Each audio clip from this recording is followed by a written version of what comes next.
2, 3, 4.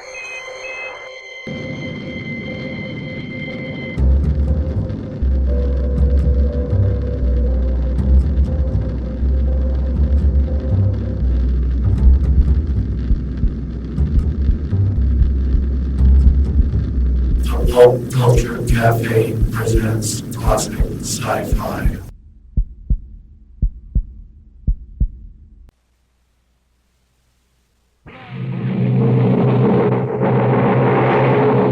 Adventures in time and space, told in future tense.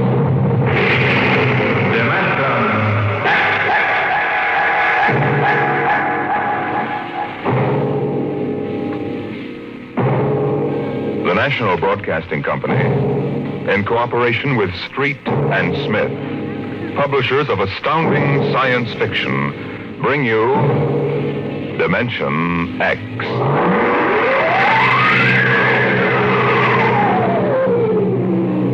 The soundproofed Happy Life home had cost $30,000 installed. It clothed and fed and rocked them to sleep and played and sang and was good to them. Their life purred on from day to day, measured and controlled by the nucleonic thermostats, the iridium sponge servo brains that made the beds and washed down the bathroom floors and made sure the salt cellars flowed freely without clogging. Twice a day, the house paused, rang a quiet bell, and turned precisely 90 degrees on its axis, in order that the view from the Solaroid living room windows might be varied to avoid ennui. Of course, the pride of the house was the nursery. The agent for the company had been most enthusiastic. This way, right down the hall. All right. What was that? Oh, it's all automatic. The nursery turns itself on when you come within 10 feet of it. Soft automaticity. That's the motto of the company. All right, now, this is the nursery. 40 feet by 40 feet and 30 feet high. Separate power unit with automatic overload circuit breakers, inspected and approved by the underwriter's laboratory. The nursery is educational, instructive, entertaining, and therapeutic. The entire control mechanism is adjusted to the electroencephalographic key of the child. How much does it cost? 30,000 FOB, Los Angeles. But that's as much as the whole house. Why, no. But we do want the best for our children, don't we? Oh, yes, we want the best for our children.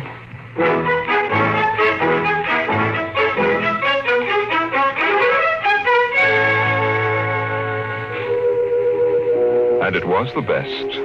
The crystalline walls wavered from 2 to 3 dimensions. The pseudo-textured composition flooring shifted lightly from brick to dirt to waving grass. And the odorophonics wafted the scent of fantasy through the hermetically conditioned and filtered air. The nursery was the very best. But then they wanted the very best for the children. The technicians installed the nursery, and the heavy coaxial power cable was run in from the main line. The walls sprang to life, and the mental control banks and relays hummed. All right, Peter and Wendy, this is your nursery. What's so special about a nursery, Dad? Plenty. You just go in and see. Oh, do we have to? It's so big. You promised you'd play ball with me outside, Pop. Go on, kids. Try out the nursery. It's better than any old yard. Oh. Go on in, dear. You'll be surprised. Gee. Go ahead, Wendy. I'm scared. I'm not. Hey, it's nice in here. It is? Come on in, Wendy. Boy, look at the pictures on those walls.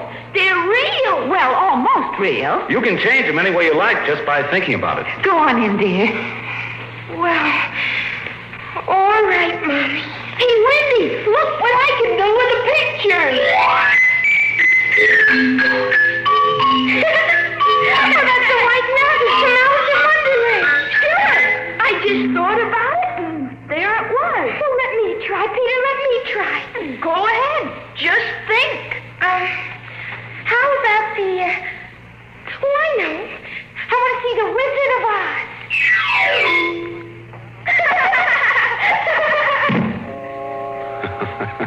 Well, dear, there we are. They like it, don't they? Well, why shouldn't they? All they have to do is think, and they've got whatever they want in 3 dimensions. Color, sound, and smell.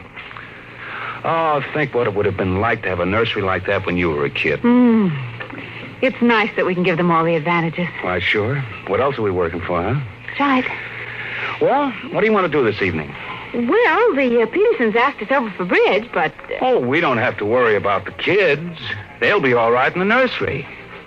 Come on, Lydia. We deserve a night out.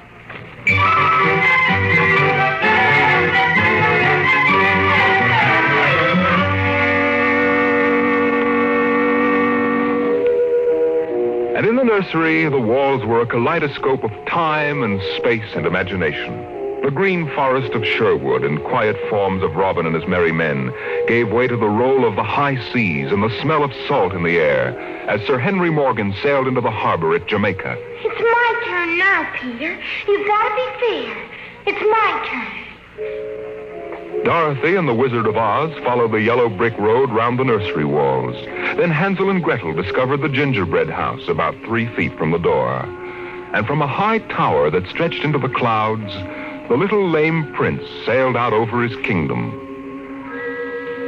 And behind the crystal and quartz walls, the vacuum tubes and grids and banks of mental image tape spun quietly and efficiently, erasing the line between illusion and reality. Of course, the electric bill from Consolidated Utilities was tremendous, but it was worth it. The house went on. The stove hummed happily in the kitchen, making breakfast, dinner, and supper for 4, turning the eggs over lightly and producing popovers electronically calculated by capacity to a 30-volt current and specific gravity. The automatic laundry did the shirts with a medium starch in the collars, except the button-down Oxfords, which had no starch at all. The Happy Life home breathed contentedly as life proceeded with soft automaticity as guaranteed in the brochure and bill of sale. George. George, I wish you'd look at the nursery. Well, what's wrong with it? Well, I don't know. Well, that might... I just want you to look at it, that's all. Or call a psychologist to look at it. What would a psychologist want with a nursery? Oh, now, George, you know very well what he'd want. I was in the nursery last week. It's perfectly all right. Well, it's different now. Huh? What do you mean, different? Well, I just want you to come and see. Are the kids there? No, Madge Allen took them to a show along with her kids. That's why I want you to look in now before they get back. All right. What you expect me to do, I don't know. I'm no mechanic. This isn't a question of a leaky faucet, George. All right, dear, I'm coming.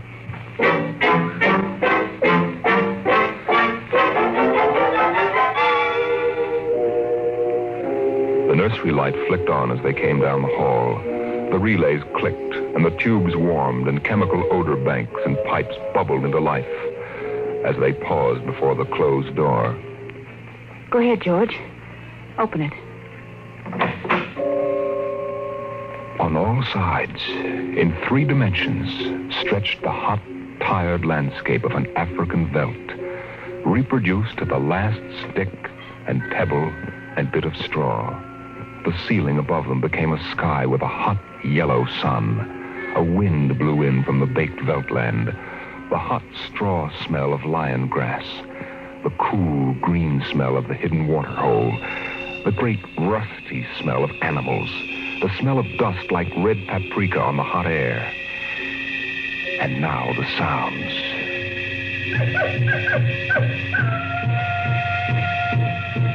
The howl of the jackal in the distance, the thump of distant antelope feet on grassy sod, and the papery rustling of the great vultures that wheeled and circled under the yellow burning sun.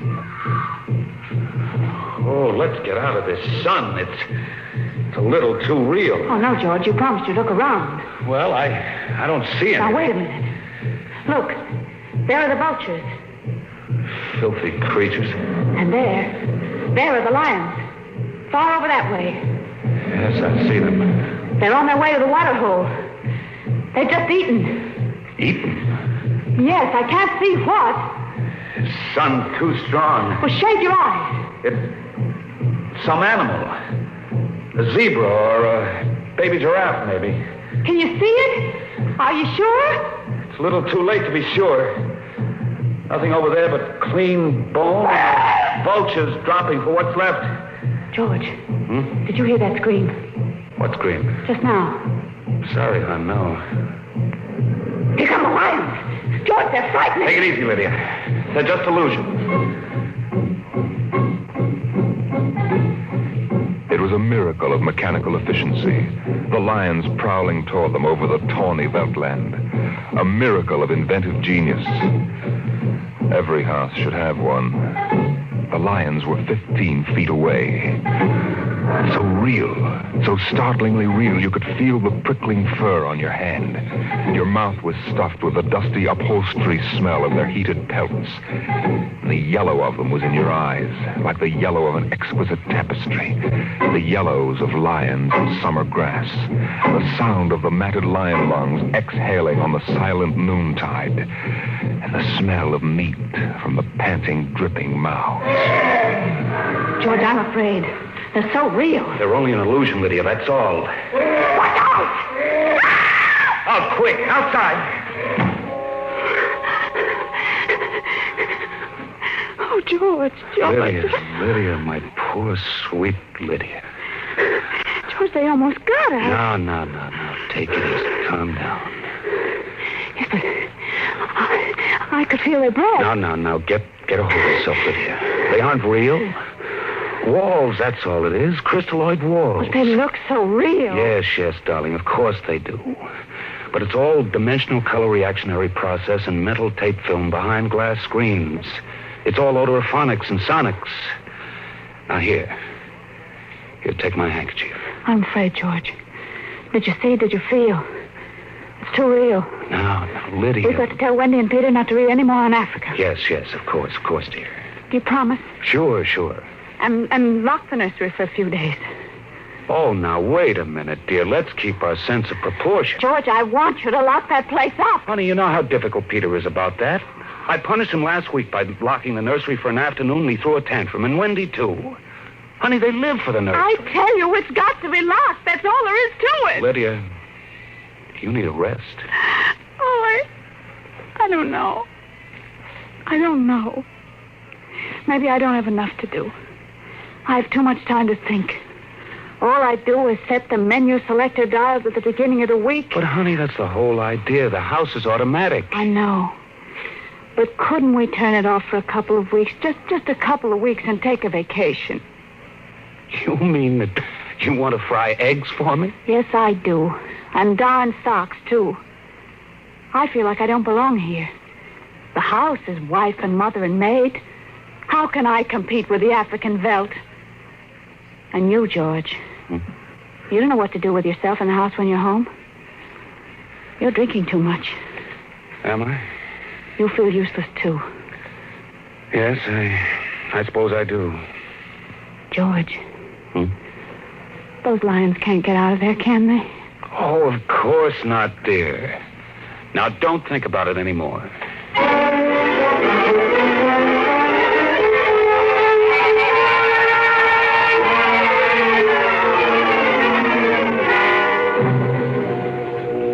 They ate alone. He sat idly watching the dining room table produce warm dishes of food from its mechanical interior. You forgot the ketchup. That's better. It wouldn't hurt to lock the children out of the nursery for a while. It was clear that they'd been spending too much time in Africa.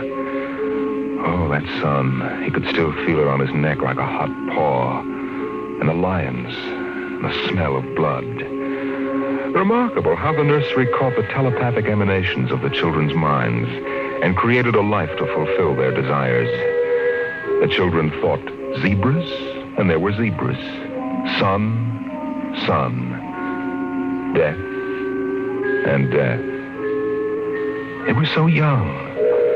But long before you knew what death was, you were wishing it on someone else. But this, the long, hot African Veldt, the awful death in the jaws of a lion, and repeated again and again and again. The children came home dutifully at 8:30. Hi, Mom. Hi, Pop. Hi, Peter. You want something to eat, Wendy? No, thanks. Well, we're just having dessert. We're full of strawberry ice cream. And hot dogs. We'll just sit and watch. Sure. Peter, tell us about the nursery. Nursery? Yes, all about Africa and everything. Hmm? I don't understand. Your mother and I were just traveling through Africa with rod and reel. There's no Africa in the nursery. Oh, come now, Peter. We know better. I don't remember any Africa. Do you, Wen? Run and see, huh? Sure. I'll be right back. Wendy, come back here. Wendy. She'll be right back, She doesn't have to. I've seen it. Now, come on. Sure, Pop. Wendy will tell us, though. Could they be lying? We'll see in just a moment. Peter, open the door. See, Daddy? It's not Africa. It's Florida. Like in the yearling. There go the deer, see? It isn't Africa. Yes, I see it isn't. Go to bed. But it isn't 9 o'clock. No, it isn't. You heard me. Go to bed. Okay. Night, Mom. Night, Pop. Good night. Good night, dears. I'll be right in. Lydia, wait a minute. Here, look at this. What is it? This is the corner where the lions were, isn't it? What's that you picked up? It's an old wallet of mine. There's a smell of hot grass on it. The smell of a lion. It's wet with saliva. And it's been chewed. George, those smears of blood. Come on out.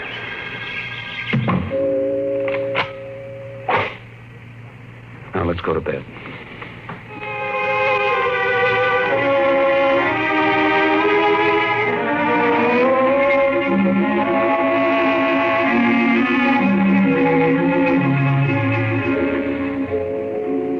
So they went to bed.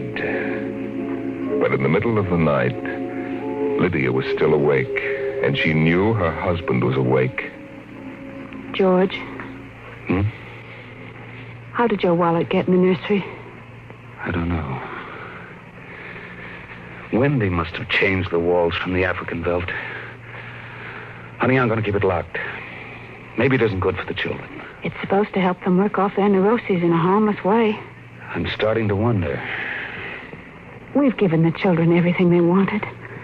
My father used to say children are like carpets. They should be stepped on occasionally. We've never lifted a hand. They're spoiled. And we're spoiled. I think I'll have Dr. McLean come tomorrow morning and have a look at Africa. Yes, only it isn't Africa now. It's Florida and the yearling. I have a feeling it'll be Africa again before then. George, Wendy and Peter aren't in their room. No. They've broken into the nursery. Those screams. They sounded familiar. Did they? Yes, awfully. Oh, George.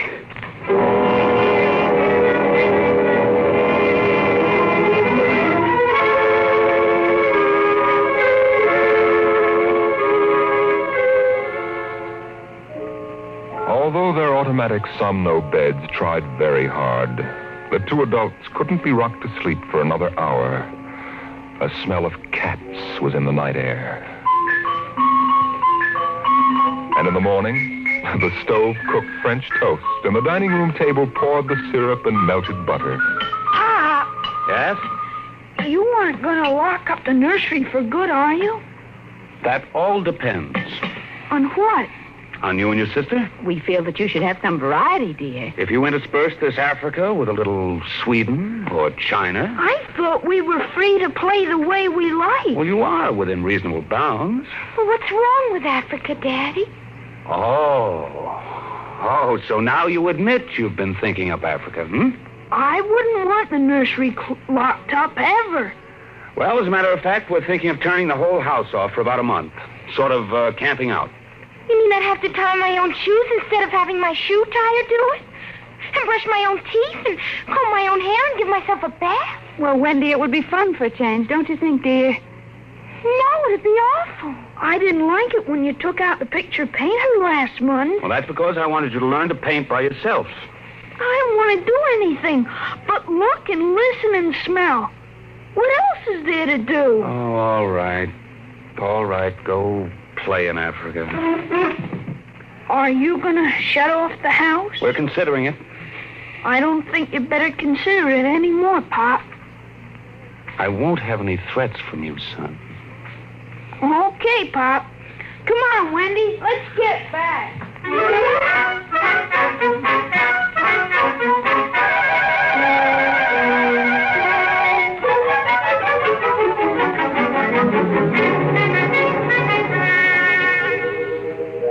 After breakfast, Dr. David McLean was announced by the audio knocker. And the dining room table, recognizing him as an old friend, poured an extra cup of coffee, light with 4 lumps. I saw the nursery last year, George. It looked all right to me. You didn't notice anything unusual? No. The pattern showed the usual violence, a tendency toward slight paranoia. All children feel persecuted by their parents. Perfectly normal. I locked the nursery and they broke into it last night. I let them stay so they could form the patterns for you to see. There it is. Well, suppose we take a look at it right now.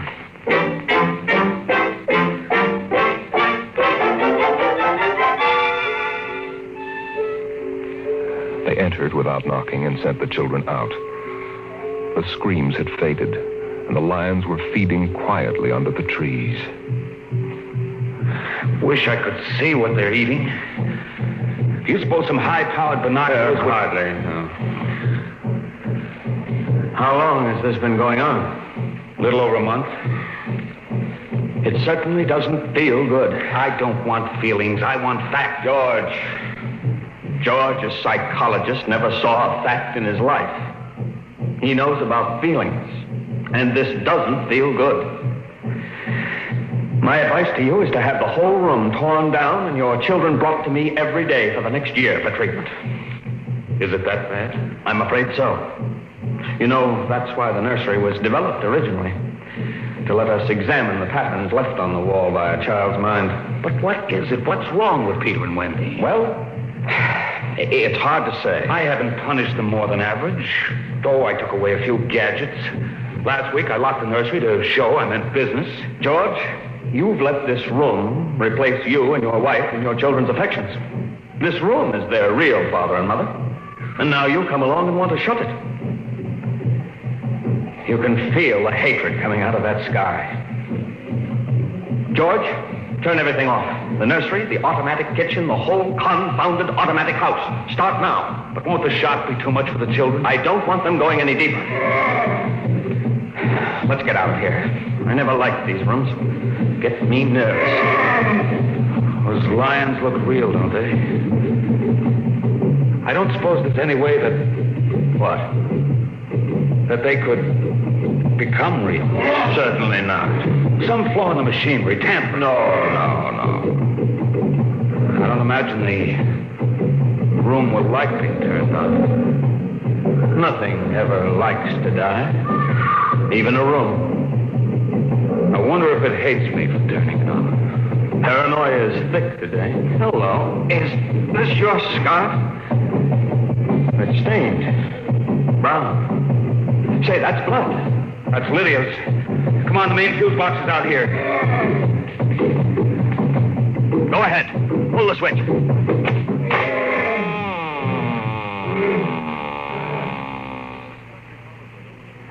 Yeah. It's off.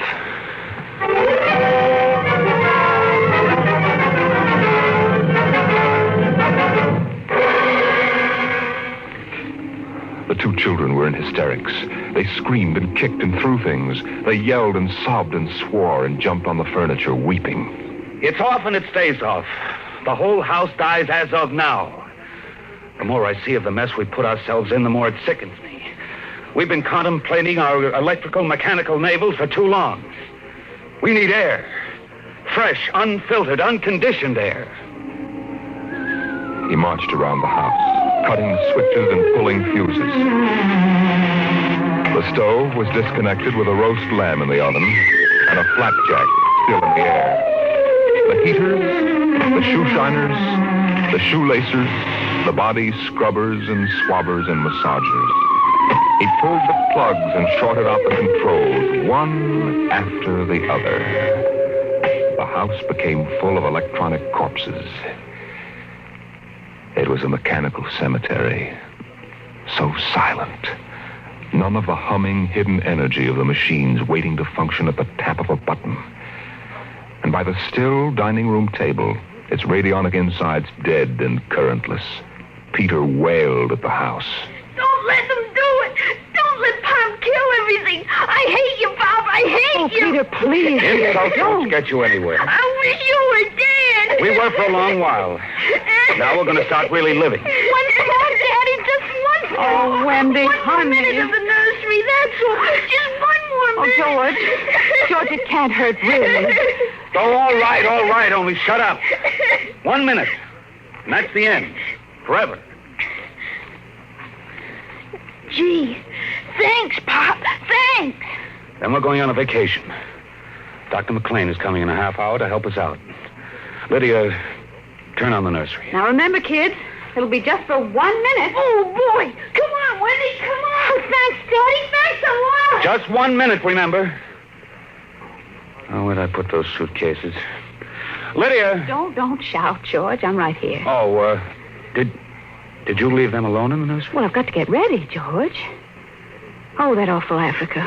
What can they see in it? Well, in an hour, we'll be on our way to Iowa. What prompted us to buy a nightmare like that? Pride, I guess. We had the money and we were foolish. I guess we'd better get them out of there before they get involved with those beasts again. Pop! Pop! Pop, come here! Daddy! Mommy! Come on, quick. Wendy! Wendy, Peter, what's the matter? Hurry up. Open the nursery. Wendy! Peter! Well, they aren't anywhere. Wendy! Peter! Peter! Oh. The door. Open the door. They've locked it from the outside. Peter! Peter, open up! Peter! Don't let them turn off the nursery! Now, don't get ridiculous, children. It's time to go. Wendy! Wendy, open the door, dear! Let us out. Peter, open the door. It's time to go. Open the door. George, the lions! Peter, do you hear me? Open this door. They're all around us! George! Son, do you hear me? Let us out. George, look out! The lions are coming!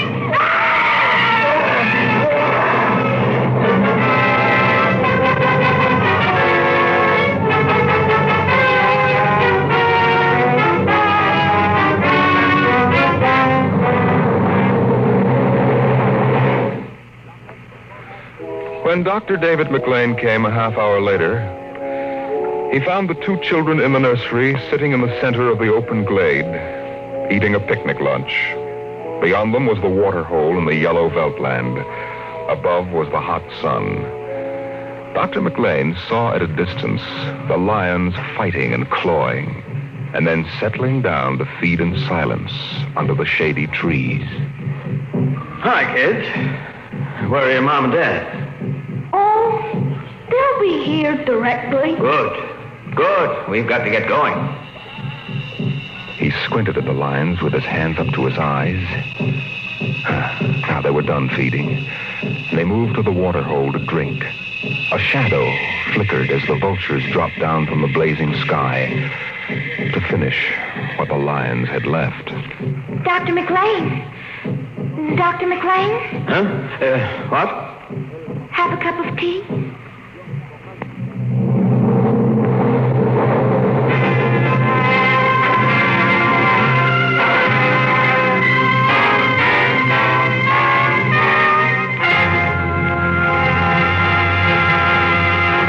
You've just heard another adventure into the unknown world of the future. The world of Dimension X.